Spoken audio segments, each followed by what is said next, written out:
Here's a fact that might reset your sense of time. The Blue Ridge Mountains are older than the Atlantic Ocean. Just think about that for a second. And Asheville, North Carolina is in the heart of it all. I'm Aislinn Green, and this is Unpacked by Afar. Most weeks we roam to different topics. This week we're staying in one place, and in fact, we made you a guide. 5 episodes, 1 city, all of it reported on the ground in Asheville earlier this year. So think of this as your audio guide to Asheville, where to go, what to know, and everything worth unpacking in between. And today we take a hike into the biggest reason people never really want to leave this area: the outdoors. In this series, we've explored the rich history of wealthy tycoons and poor industrial age workers. We've looked at the traditional foodways preserved by modern chefs and the 150-year-old culture of wellness. We've visited a community of art and artists, and basically all of the human complexity that's made Asheville what it is. What's left to explore is the ancient landscape itself. In episode 1, we talked about how the Appalachian mountain range is the oldest in the world. Rising like a spine along the eastern edge of Appalachia is the Blue Ridge province, which the Cherokee refer to as the land of blue smoke. Every year, thousands of people make a pilgrimage in the fall just to see the changing colors of the canopy leaves that blanket the mountains. But the leaves are really just the beginning. These forests are the most ecologically rich and diverse in the entire temperate world. In just the southern half of the Blue Ridge, there are more than 4,000 known plant species, and about 250 of those grow nowhere else in the world. Here's the scale of what's out there. The Great Smoky Mountains is the most visited national park in the country, and the Blue Ridge Parkway pulls in more people in a year than the Grand Canyon, Yellowstone, and Yosemite combined. So 2 of the busiest places in the whole park system, and they both sit right on Asheville's doorstep. Of course, there are enough hiking trails within driving distance of Asheville to last you a lifetime. So you can probably understand why I hired a guide. You know that moment at the airport when you're digging through your inbox looking for a confirmation number, and as you sift through hotel booking emails and restaurant confirmations, you start to wonder how travel got this complicated? Yeah, me too.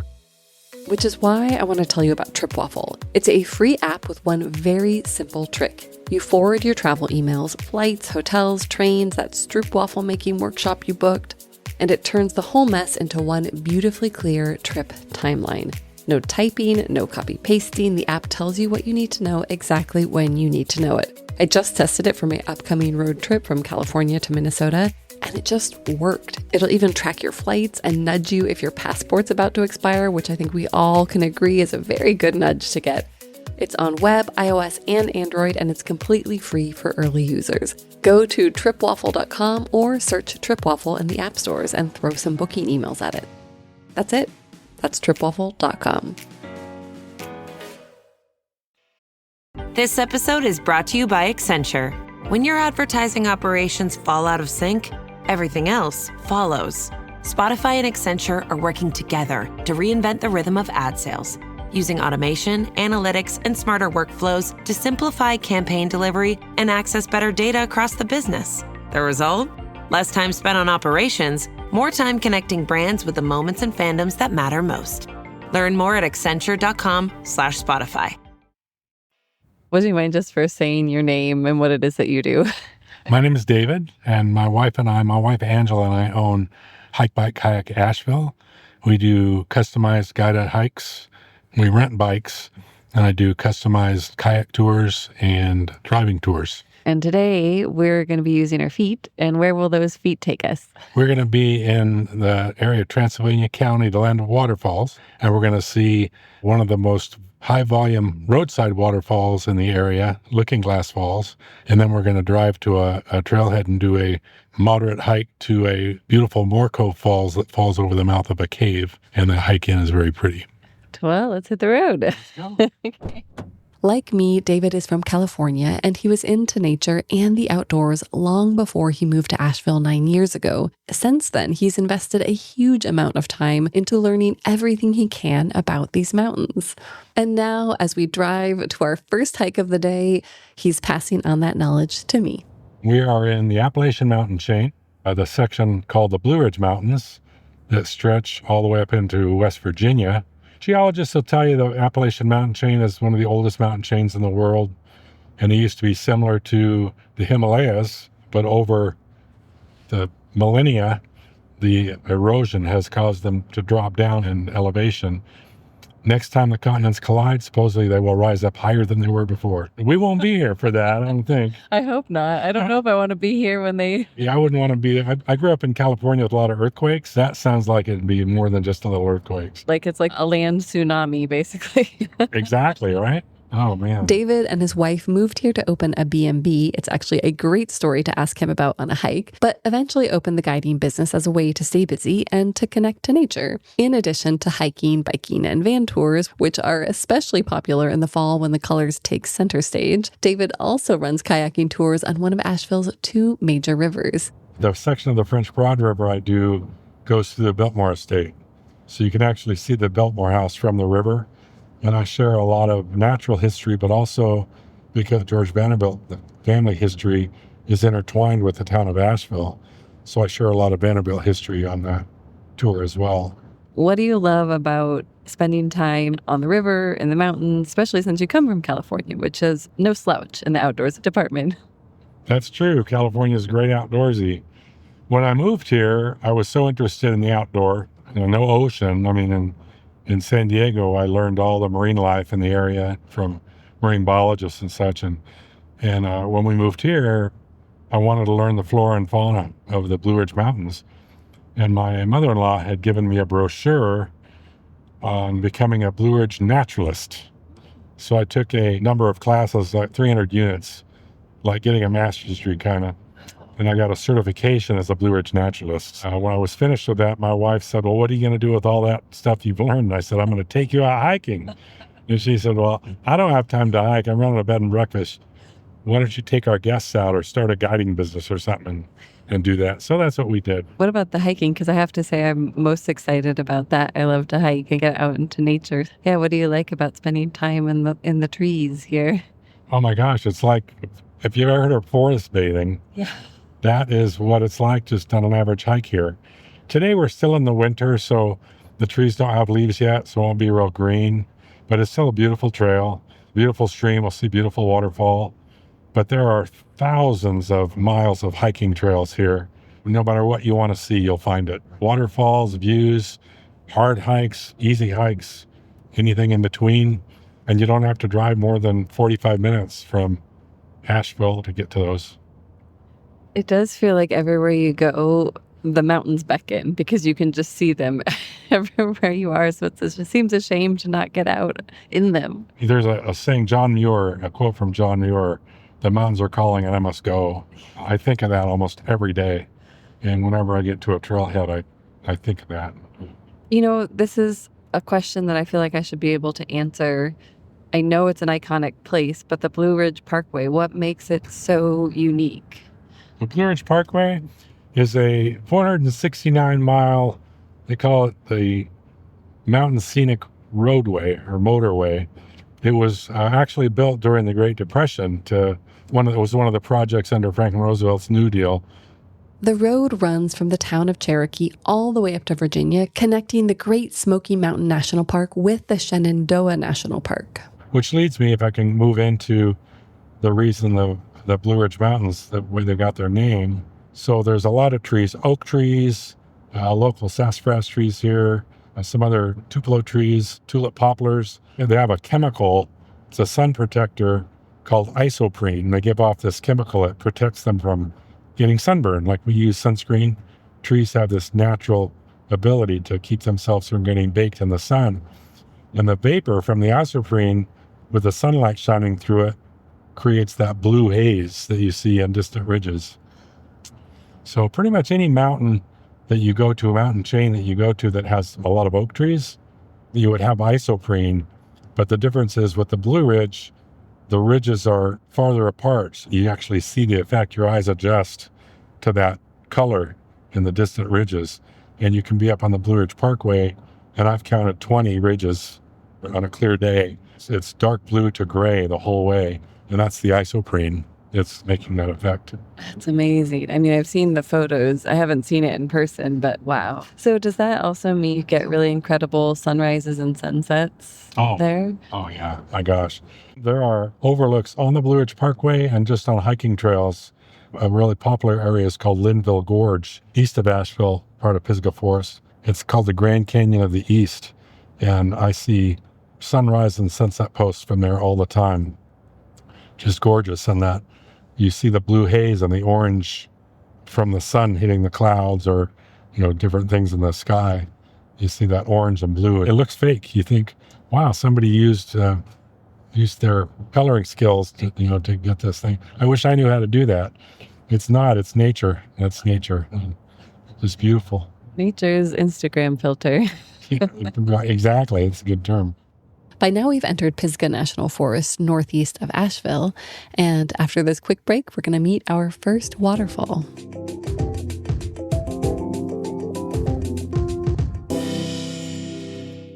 Here's your report. Oh, thanks, Jane. I wish I could hire someone just like you. Try LinkedIn Hiring Pro. It's more than a job board. It's like the recruiter you always wished you had. Hiring Pro uses real-time insights to match your role to LinkedIn's unique network of professionals and delivers a short list of best fit candidates. You'll spend less time sorting applicants and more time talking to the right people. Let's do it. You're irreplaceable, Jane, but another you would be great. Hire right the first time. Post your job for free on LinkedIn today at linkedin.com/quality.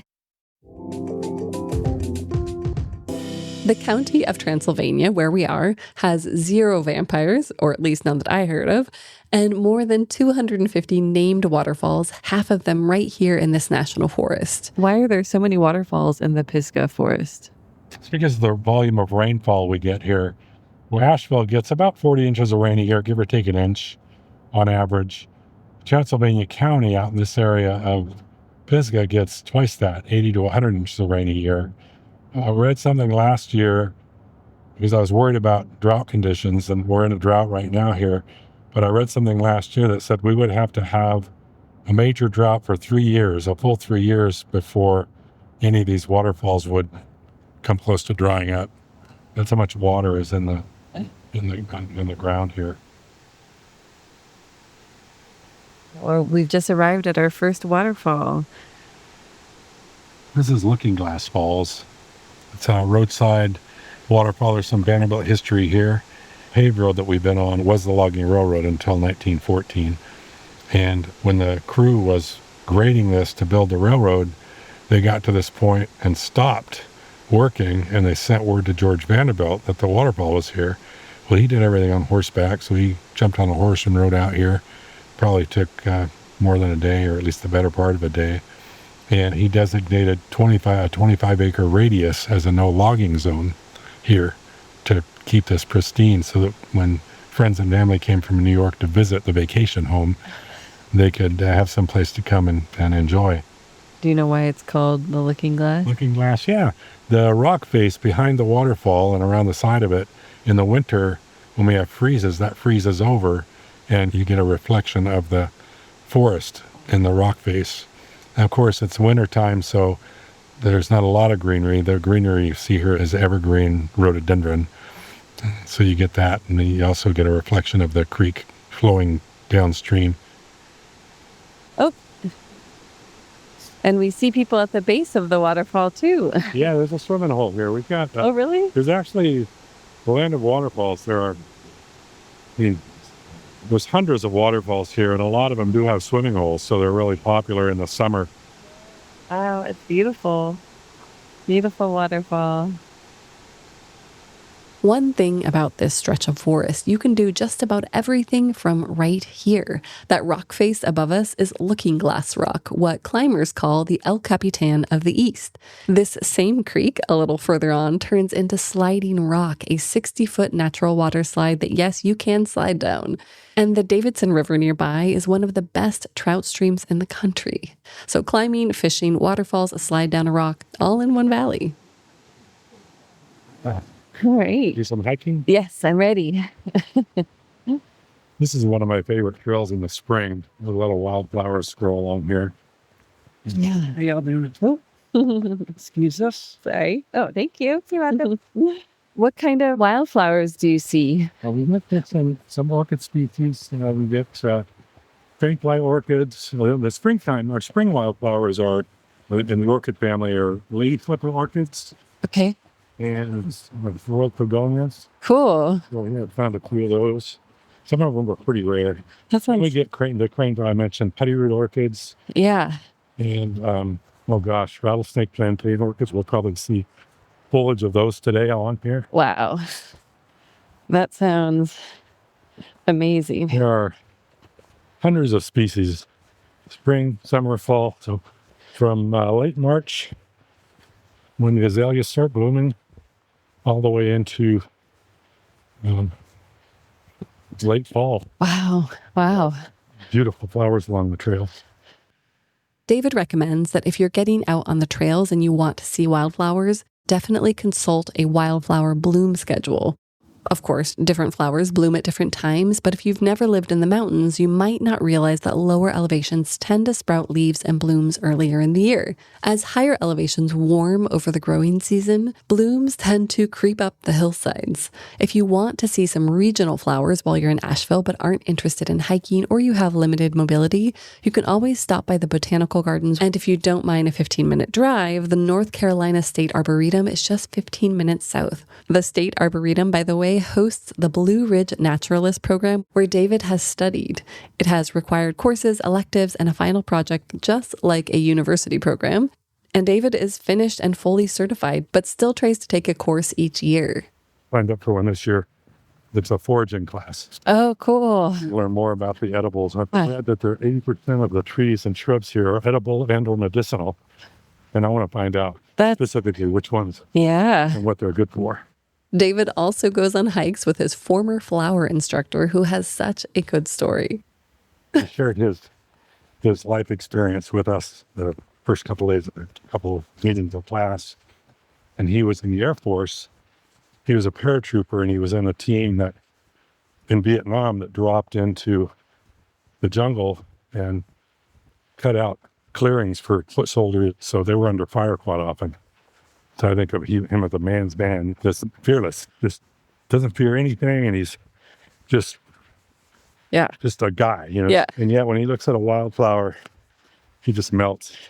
He'll turn around with a big smile on his face. Isn't that pretty? Our classes would carry eyepieces and look through magnifiers at him, and what do you have to say? And I remember Michaud's saxifrage, I'll never forget, because I looked at that, and to look at it with the naked eye, so white petals with little orange or red spots. And I thought, well, those are just spots on the petals. That's pretty. I looked up to the eyepiece. They were actually stamen.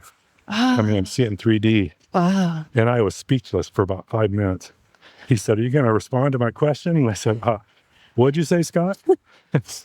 He said, isn't that the prettiest flower you've seen? And I said, yeah, that's why I couldn't speak, because I was just enamored with it. Oh, my gosh. Oh, wow. Okay. I think we reached our second waterfall. Oh, cool. Hey, Dougie. There's a couple smaller ones above this. Yeah. This is more Cove Falls. What do you think? More Cove. More Cove. I mean, it does look a bit like there's this area underneath where you can kind of stand behind the fall. Yeah, you can go back there. There's a trail there, or just right around the fence here. You can go down and get behind it. In the fall season in October, I think it's about the third week of October, getting behind the falls and taking a photo out this way, the fall colors just blow you away. Wow. You can see the water falling in the photo, but you can also see all that color. Yeah, that's amazing. I've not been up here, believe it or not, when the rhododendrons are blooming in May, and it's a busy month, so. Yeah. On this trip, nearly everyone I met talked about the gravitational pull of these mountains. It brings people back who leave, it beckons those who have never been, and it keeps most people here once they arrive. They inspire world-class chefs and grizzled veterans alike, apparently. And for me, the mountains did call, and I went, and after all I've seen, I can wholeheartedly recommend that you also heed that call. So So that's our Asheville guide. 5 episodes, 1 city, all of it reported on the ground this year. If any of it sent you looking at flights, that was the whole idea. You'll find the full guide in the feed whenever you want to plan your own trip. I'm Aislinn Green. This is Unpacked by Afar. Thanks for coming to the mountains with us. This was a production of Afar Media. This episode was hosted by Aislinn Green and produced by Nikki Galteland and Kendall Perkinson. Music from Chris Collin and Epidemic Sound. This podcast is part of the Airwave Podcast Network. Visit airwavemedia.com to listen and subscribe to their other fine shows like Culture Kids and the Explorers Podcast.